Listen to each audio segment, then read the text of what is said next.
Preseason week 2 kicks off Thursday night for the Philadelphia Eagles against the Cleveland Browns. Players to watch on offense and defense coming up next on this Wednesday edition of the Locked On Eagles podcast.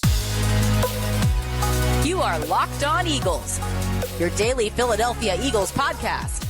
Part of the Locked On Podcast Network, your team every day.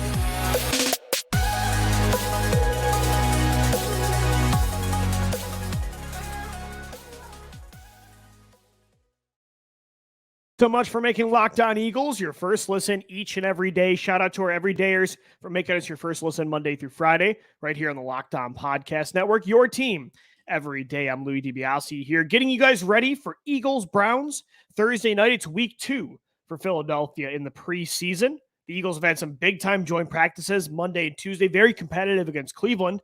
Of course, joint practice is a big part of summer evaluation for both sides when it comes to deciding who's going to make this 53-man roster. But at the same time, the preseason, game action is game action, and the Eagles put a lot of stock into this for the second and third team. So I want to talk today about some players to watch on both sides of the ball on offense and defense, but I want to talk more about not the guys that are leading, because I feel like the last few shows we've talked about, okay, the stock up side of things, if you will, like who really is, yesterday we talked about who's leading the positional battles. And, you talk about right guard, it's Cam Jurgens. When it comes to who's, that number 6 wide receiver, if they keep one, Tyree Cleveland made a big case on Saturday night against the Baltimore Ravens. Who is that, I would say, that second tight end? Nobody's really stepped up right now, but, gun to my head, I'd probably say Grant Calcaterra and Jack Stahl still over Dan Arnold. Right now, a corner, Eli Ricks, Mekhi Gardner, they're making the case over somebody like Greedy Williams. Sidney Brown killing it at safety. Moro Ijomo is in the lead to be one of those final defensive tackles that are kept on this roster. So we've been mostly talking about the highlights, the guys that right now are really gripping a spot on this 53-man roster. But when it comes to players that are on the outside looking in and need to have a big game Thursday against Cleveland, that's what I want to get into on today's edition of the show. And I want to talk first about the offensive side of the ball, because I feel like on offense, the guys that stepped up against Baltimore last Saturday, outside of, I would say, Tanner McKee and Tyree Cleveland, those were the two guys I was surprised the most at how good they looked. And I would say, at least in my last 53-man roster projection, I did not have either guy making the team for the regular season. Whereas now I have Tanner McKee on the 53. Tyree Cleveland, I'm not there yet, but he's making plays in the preseason. Had some nice plays against Cleveland in the joint practices. If he has another strong performance on Thursday night, suddenly Tyree Cleveland could start convincing this football team, do we keep a number 6 receiver? Can he even be kept over Britton Covey, who's been dealing with an injury and has kept him out of the lineup? I'm not so sure. But I want to talk on offense because, again, the other players that stepped up were guys that I already expect to be on this team and to have a role. Marcus Mariota, he's the backup quarterback. DeAndre Swift makes a big play. He's the guy. Greg Ward is somebody that I would project is at least on the practice squad for this football team. So it's guys that have been here, that have done it before, whether it's with the Eagles or another NFL team.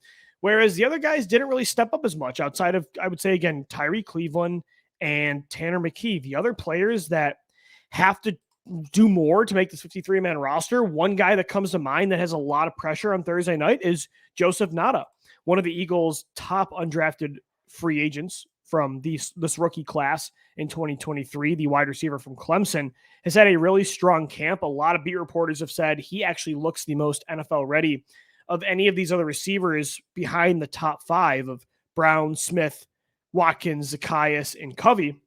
But Ngata really didn't do much against Baltimore. Didn't really hear his name a whole lot with the joint practices against Cleveland.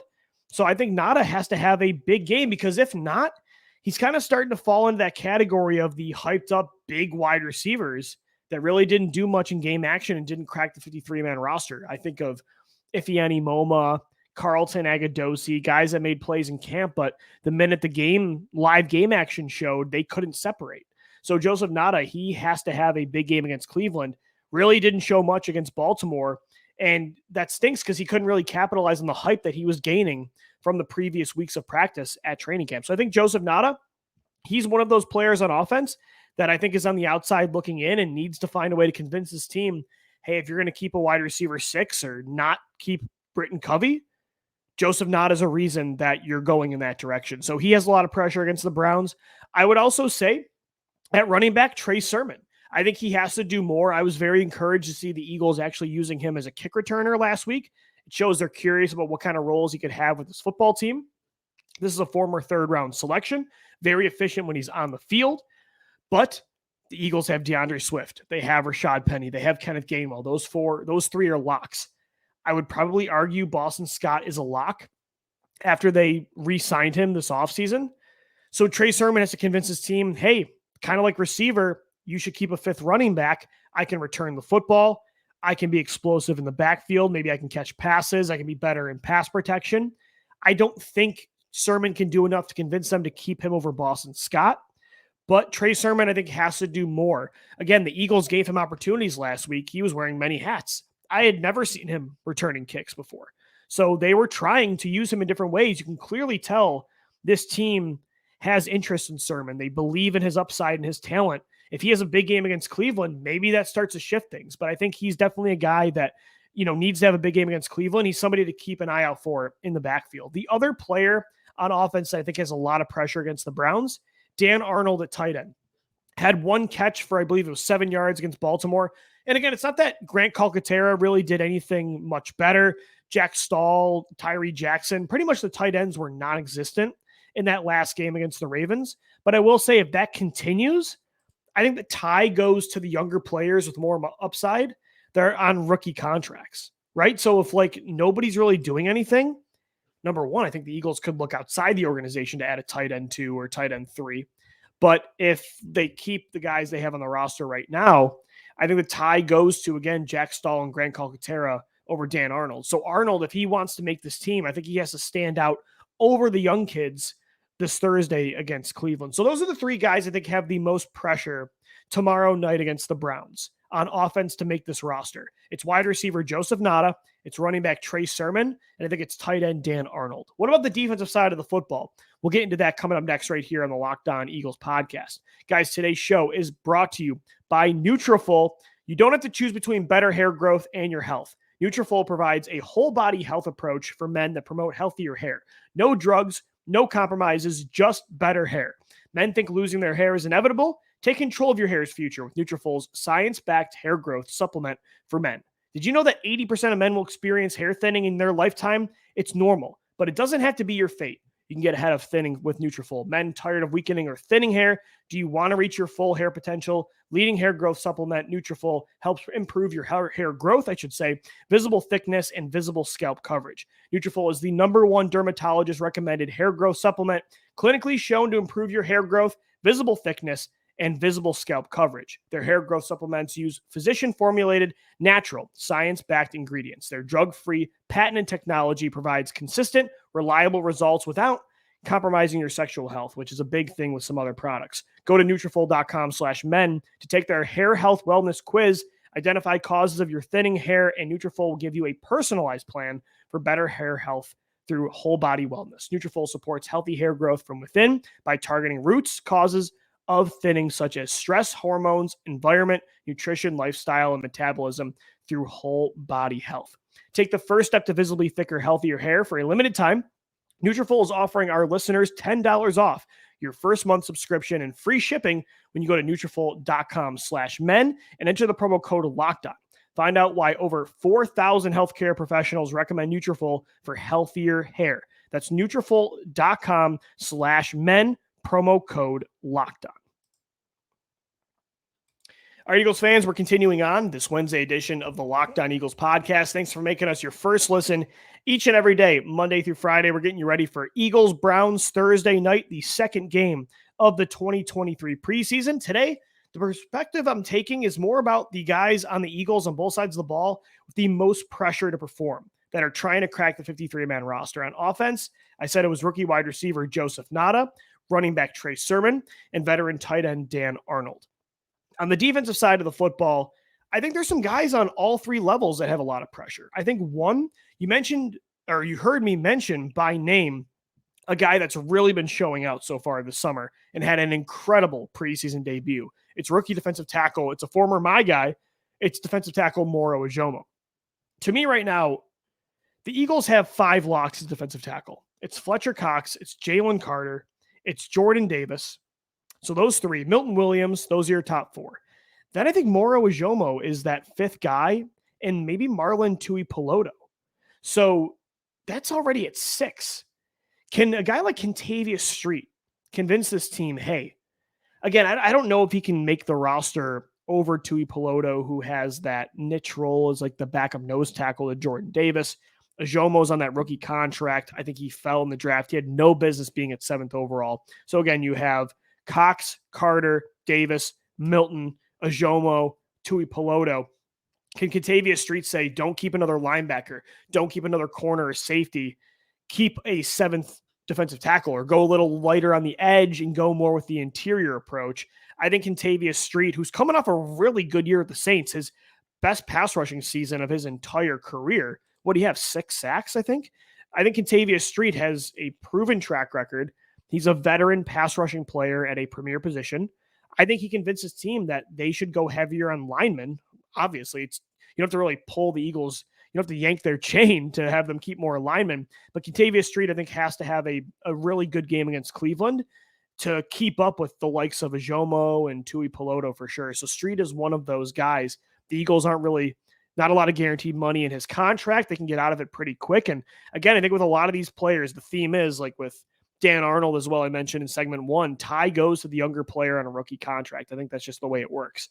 And then another guy with a lot of pressure at linebacker, it's Myles Jack, who actually came in when they signed him 2 weeks ago on Sunday. He instantly came in and started getting first-team reps. Nicholas Morrow was struggling in the summer. Zach Cunningham was also signed that same day, but they were preferring Jack getting first-team reps over Cunningham. Cunningham was getting more of the second-team looks with Sean Bradley and Christian Ellis. So for me, though, you look at what happened in the preseason, the first game against Baltimore, Nicholas Morrow was by far their best linebacker on the field. I thought the way he was covering space, the intensity with his hits in coverage, I think that was a big game for him, and he had a lot of pressure in that ball game, and he showed up for sure. Zach Cunningham's been making plays. You heard in back-to-back performances in practice against the Cleveland Browns Monday and Tuesday, Cunningham made a pass breakup that led to an interception by Reed Blankenship. Again, that happened twice. So for me, you look at Nakobe Dean's a lock. I think Nicholas Morrow is going to make this team now. I'm confident in that. I really wasn't last week, but now I am. Christian Ellis, I think, is too important on special teams, especially with Sean Bradley tearing his Achilles, that he's going to be on this football team. There's 1 or 2 spots left for Zach Cunningham and Myles Jack, and right now Cunningham is leading that race. So can Jack convince this team to keep him over Morrow, Cunningham, and or Christian Ellis? Perhaps. But right now, just based on what I saw sample size on Saturday, Myles Jack's on the outside looking in, because I don't think this team's keeping 6 linebackers.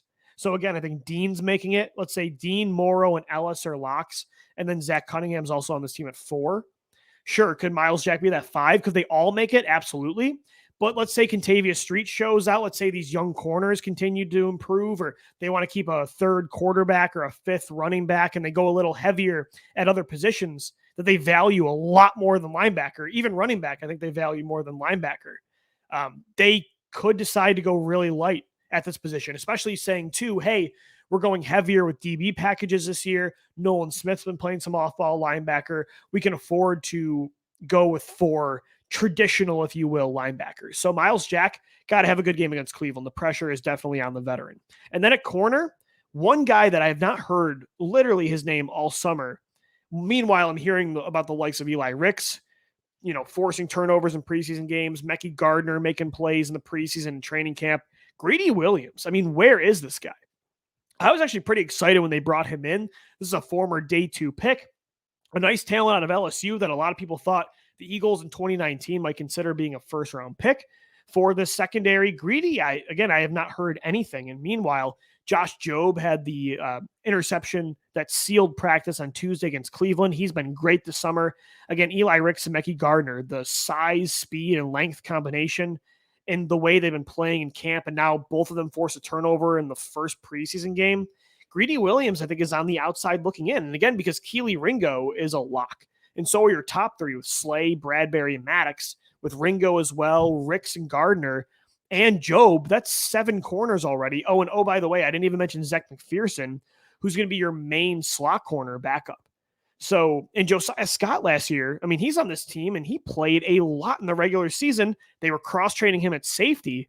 Greedy Williams, I don't even know, can maybe a big game against Cleveland can allow him to, and Mario Goodrich was on the field a lot last Saturday. Can Greedy Williams make this 53-man roster? He has the most to lose at this position because the young kids are showing out. I do think, though, at the same time, the pressure is still on Eli Ricks and Mecky Gardner. Like, they are going to be at the disadvantage being the undrafted kids. Is it fair? Not necessarily. I think they have more upside, actually, probably than Josh Jobe, than Zach McPherson. Like, gun to my head, who becomes a main starting boundary corner in the NFL between Ricks and Gardner versus McPherson and Jobe? I would actually say it's Ricks and Gardner. But they are undrafted. Jobe was on this 53-man roster last year. So was Zach McPherson, who was a former 4th-round pick, who they're now, cross-training in the slot. Ricks and Gardner need to keep this up. And to convince this team to go heavy at corner and go lighter at linebacker, go lighter at safety, they got to keep performing. And so this is a big game for them against the Browns. And then another guy for that same logic why he needs a big game in the backfield is Justin Evans, the Eagles safety they signed in free agency this year. Sidney Brown had a great game. So did Kevon Wallace. Terrell Edmonds, we know, is a lock. Reed Blankenship is dominating the summer. He's the one guy is at safety. He's going to be on the field pretty much every single snap. So there's 4 safeties already. If they go heavier at DB at corner, Justin Evans, again, I don't think he's necessarily competing with these other safeties. It's more, again, competing with the rest of the roster. Like, go with a 5th safety over a 7th or 8th cornerback or a 7th defensive tackle. So Justin Evans, and he did not look great, I think, against the Ravens. There were some run fits that were pretty weak in coverage. He wasn't great. Wallace and I think Brown definitely showed up more than Evans. He's got to have a big game. It's, again, I think everybody is competing with everybody, regardless of position. So the pressure is on for a lot of these guys against Cleveland, for sure. Speaking of Cleveland, to wrap up the show, I just want to talk about this real quick because I've been doing a lot of reflecting as I do when the Eagles play a certain team that week or they, have these joint practices. Try to just compare the two, where they're at timeline-wise, any correlations between the two sides, throughout the recent history of these teams. And, of course, we all know about the Deshaun Watson situation, the Deshaun Watson situation. And last year, the smoke and the fire around that. And I think the nerves, of a lot of Eagles fans that didn't know if this team was going to trade for Deshaun. They were rumored to be interested in Russell Wilson and Watson, but both guys had no trade clauses, and they didn't want to come to Philadelphia. I can't confirm that the Eagles did not want or did want to trade for Deshaun Watson. All I know is their name was tied to him a lot. And so all I can say is, again, because I think Cleveland's going to be a good football team this year. I do. I think they're going to compete in the AFC North. I think they're probably going to make the playoffs. At worst, they're going to be a wild card team. They have a really good roster on both sides of the football. They've got weapons. They have Watson. They've got an elite running back, a good offensive line, an elite secondary. They have elite players at linebacker, defensive line. I mean, they're a good team. Like, they're an absolutely good team, but they are so unlikable. And just, again, the Watson stuff, it's so hard to ignore what happened, that even if he gets back to the elite player he was when he was with Houston this year, I don't know. Again, I guess maybe you put your morals to the side when you watch sports and you just ignore everything else. But for me, I can't do that. I was nervous about that a lot. Like last year, you guys know in the offseason, I wanted a quarterback more than anything for this team. I did not believe that Jalen Hurts would turn out to be the player that he is. But one thing I'll tell you, and you guys know if you listened to the show last year, I did not want Deshaun Watson because I knew he's probably going to be good. Like, he's a good player behind a good offensive line with really good weapons, a good defense that we knew became a great defense, a good coaching staff. They're going to be good. But how the hell do I enjoy that? I mean, that's the problem is I know that this team would just be, I don't know, very unlikable. It'd be very hard to cover them. And I think that's kind of the situation in Cleveland. And it doesn't seem to matter what there was a 93% renewal rate with season tickets with the Browns. But I myself would have a tough time with that. And I kind of was, paying attention to joint practices this week. And I'm like, thank God the Eagles are where they are because they're exactly where I thought they could be with Watson. But with Jalen Hurts, they are so much more likable. And it's just so much easier to root and to cover for this team. That as if they were with Watson, I would have just felt dirty. It's like, Yeah, I wanted an elite quarterback. I don't want to sell my soul for one. So I don't know. I'm feeling pretty lucky and grateful the Eagles are in the spot they're in, even if it's not what I would have done myself strategy wise, even if I wouldn't have predicted it. I think the best case scenario absolutely did play out. All right, Eagles fans, that's going to do it for this Wednesday edition of the Locked On Eagles podcast. Enjoy the game tomorrow. Gino and I will be back for a post-game show right after, right here on the Locked On Podcast Network, your team every day. Shout out to our everydayers for making us your first listen Monday through Friday. Until tomorrow, thank you for downloading, thank you for watching and listening, and let's go Birds.